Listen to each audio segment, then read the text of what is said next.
So, you've watched those Chinese movies with hopping vampires and probably thought, wait, should I be scared or laugh my butt off?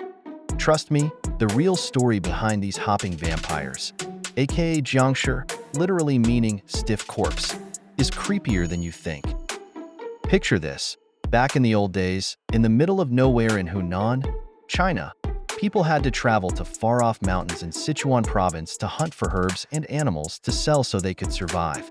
With dangerous wildlife and risky accidents lurking around, many didn't make it back alive. The problem? Chinese tradition said you must bury your loved ones at home. But how do you bring a body back from the deep forest?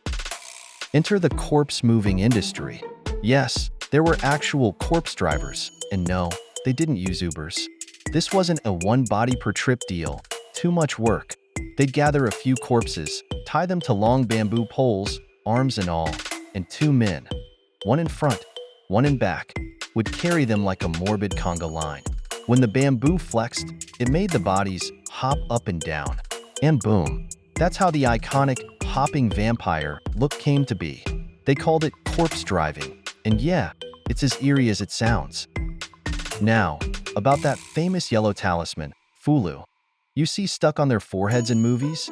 In reality, it wasn't some mystical charm to ward off the undead. It was just a regular piece of paper used to chase away flies from swarming the almost rotten bodies. Yuck. The Fulu became a dramatic addition later in movies and TV shows.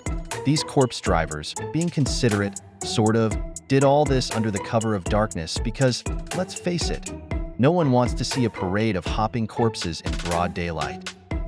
Oh, and here's a spicy fact. Not everyone could get this job. You had to pass a corpse driving interview. Seriously, the top 3 qualifications? 1. Be strong. 2. Don't mind the sight or smell of rotting corpses, obviously. And 3. You had to be, let's say, not good looking. Why? Not because ghosts are scared of ugly people. No, it's because if you're not hot, chances are you're single and won't quit the job to get married. Harsh? Maybe. Efficient? Definitely. Now, if you're wondering why these corpses are rocking Qing Dynasty official outfits, here's the tea. During the Qing Dynasty, this corpse-driving business was booming, especially for laborers who died far from home. Some people say the Qing official attire was added for dramatic flair, while others claim it was a jab at the Manchu rulers, depicting them as blood-sucking monsters. Either way, the visual stuck, and now you've got vampires in bureaucratic fashion. And if you ever run into a hopping vampire, here's a survival kit. A mirror, because they're afraid of their own reflection. Yep, even jiangshi can't handle their own look. A rooster's call, since evil spirits retreat at the break of dawn. A Fulu talisman, stick it on their forehead to freeze them. And hold your breath. Apparently, if you're not breathing, they can't find you. Good luck out there, because you're gonna need it.